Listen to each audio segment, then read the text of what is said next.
조금 전에 설명했던 거, 저당권 등기가 불법 말소했을 때 말소 회복 등기 청구 가능 여부에 경매했을 때는 말소 회복 등기 청구하지 못한다. 그때는 배당 요구 없이도 후순위에게 부당이득반을 청구할 수 있고, 그 다음에 매매가 돼버리면 말소 당시의 소유자를 상대로 회복 등기 청구할 수 있지. 여기는 경매의 경우에는 가능 불가능. 아까 설명했던 거예요. 저당권 등기가 불법 말소되고 나서 경매가 이루어지면 회복 등기 못하지만 매매가 이루어지면 할 수 있다. 여기 잘 못하니까 주의하시고. 이해 가셨나? 자, 그래서 계속 강의를 해보자. 페이지. 그 다음에 이제 저당권의 효력에서 75페이지에 거기에 양가로 8번에 저당권의 효력이 미치는 범위에서 지금 저당권의 효력이 미치는 범위에서 여기 저당권자는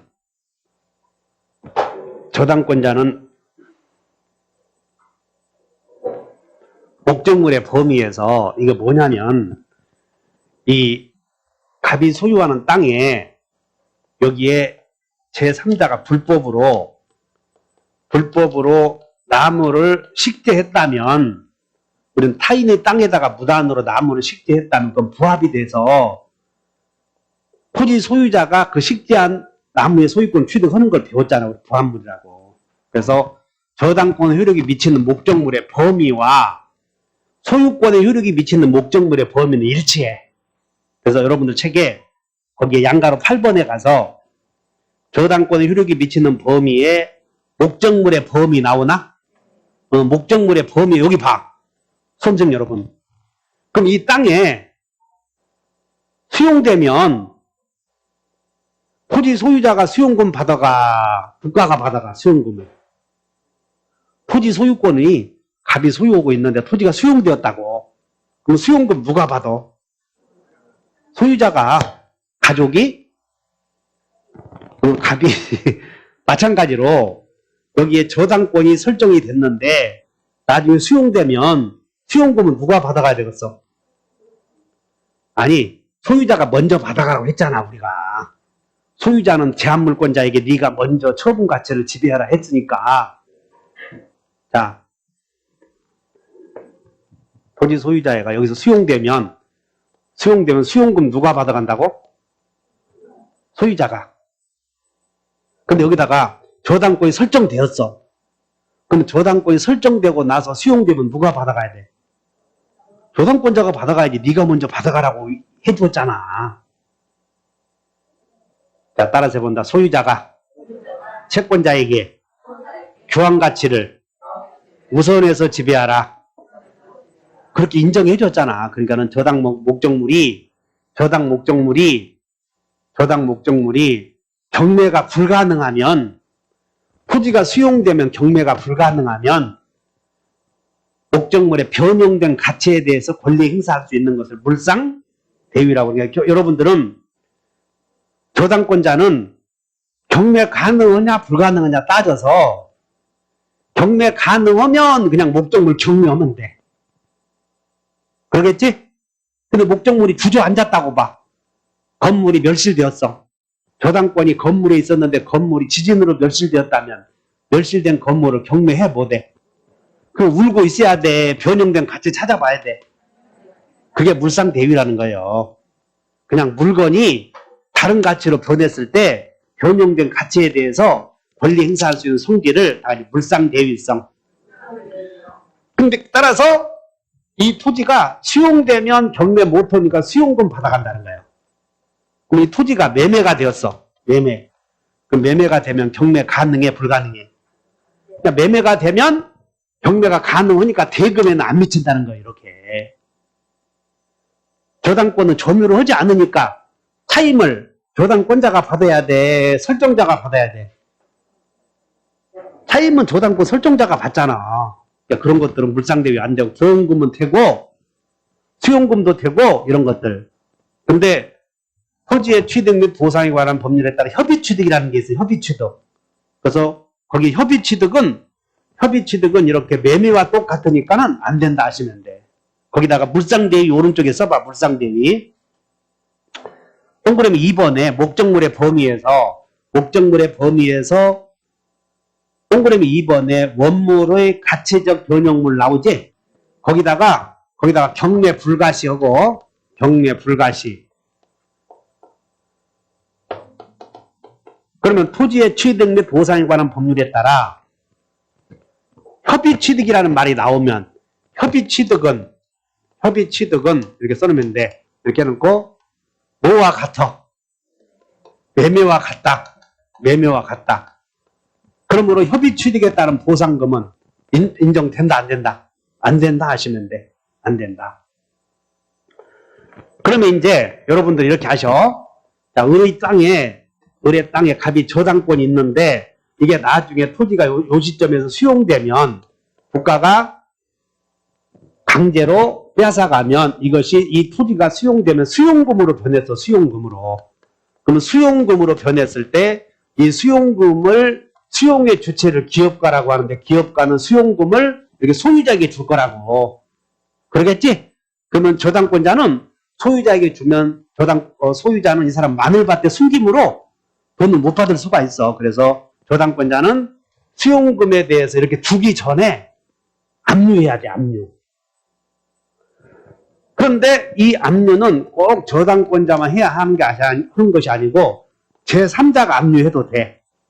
근데 결론은 저당권자가 물상대위권 행사할 때는 제3자가 압류했을 때는 배당 요구해야 돼. 따라서 지금 배당 요구가 문제가 되는데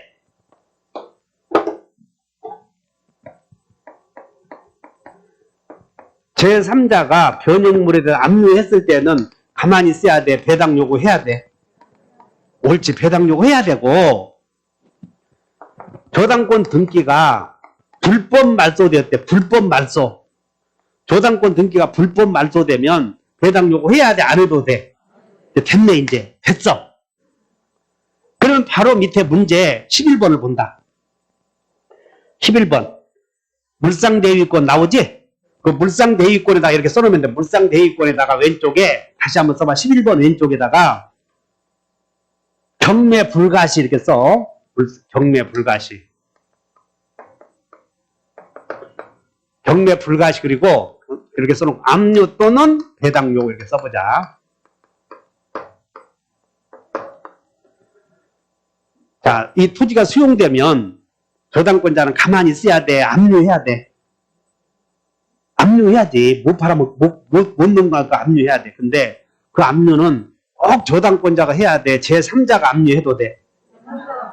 그러지. 그럼 제3자가 그리고 이 경우는 저당물이 없어져 버렸으니까 법원에서는 저당물이 없어진 상태에서 좀 배당을 해줘야 되니까 저당권자가 있는지 모른다고 건물이상 멸실되어 버렸으니까 이제는 건물의 경락대금으로 우선 변제해 주는 게 아니고 수용건물을 가지고 나눠주니까 저당권자 몫이 있는지 알아 몰라 모른다고 그때는. 그러니까는 그때는 저당권자는 가만히 있어야 돼. 배당 요구해야 돼.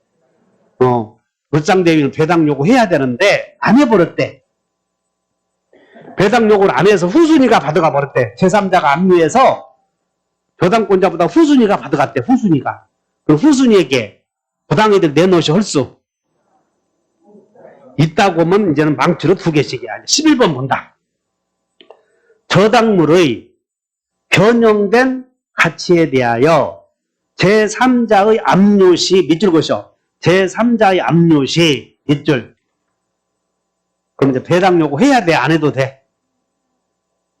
해야 되지.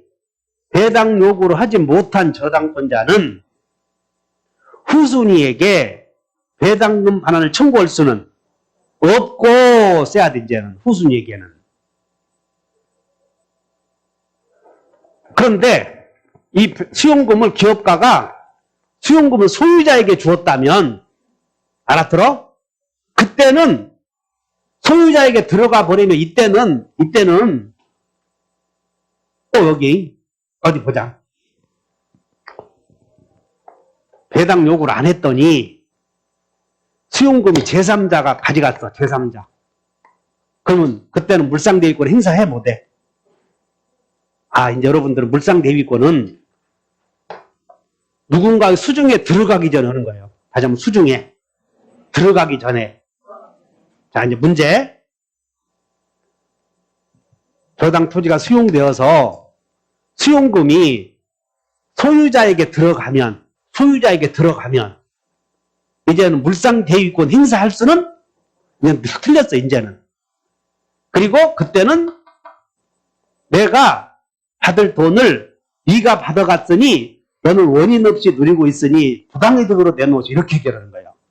자, 읽어보자. 후순위 권리자에게는 배당금 내놓으시 할 수는 없고 소유자에게는 뭐에 반환을? 배당금 반환이요, 부당이득이야. 그러니까 소유자에게 들어가 버리면 그때는 물상대위권 없어져 버렸어. 이제 행사 못해, 완전히. 자, 무슨 얘기냐면 여러분들은 수용이 경매 불가능 이 토지가 저당권이 있는데 여기서 수용이 되었다. 수용금이 이렇게 채무자에게 들어가면 이제는 물상대위권 행사해 못해. 못해. 이제는 들어가 버리면 압류, 배당 요구. 들어가기 전에 압류 또는 배당 요구해야 돼. 근데 배당 요구 안 했더니 소유자에게 들어갔대. 이제는 물상대위 한다 못 온다? 못하고 그때는 내가 받을 몫을 네가 받아갔으니 부당이득 내놓으시오 이렇게 한다 그 말이야. 부당이득 청구와 물상대위권 행사는 달라 전혀. 이해하셨지? 자, 무슨 얘기냐면 정리하자. 그럼 에이 시끄럽다. 지금 이 의뢰 땅에 A가 1번 저당권, B가 2번 저당권이 있어. 그럼 여기서 수용이 되었다고. 근데 수용이 되었는데 A가 가만히 있었어요. 그러면 이는 이 사람은 배당 요구했으니까 저당권자가 배당 요구한 사람에게 먼저 준 거예요. 그러면 선순위 저당권, 배당 요구하지 않은 사람은 후순위에게 대목 내놓으시 할 수는 없다. 그러니까 소유자에게 들어갔다면 그때는 내놓으시 할 수 있는데 그건 물상대위권이야, 부당이득이야. 그러니까 물상대위권 행사와 부당이득 청구는 전혀 다르다 아셔야 돼. 그때는 안 돼, 이제. 여기까지 이해하셨냐고요? 자, 그래서 저당권의 효력과 관련해서 저당권의 효력은 부합물에도 미치고 종물에도 미치고 종된 권리도 미치고 과실에는 아까 저당권의 효력이 안 미친다고 그래서 근데 언제 미치냐면 아직 압류 후에는 저당권은 점유를 하지 않으니까는 안 미친다고 했지. 근데 언제 미치냐면 경매 등기가 압류야. 경매 등기. 그래서 경매 등기가 되면 그때부터는 임차인은 저당권자에게 줘야 돼. 그리고 경매가 불가능하면 울고 있어야 돼. 물상대위권 행사해야 돼. 요거 물상대위 되냐 안 되냐 요거 주의하셔야 돼. 이게 물상대위 되냐 안 되냐.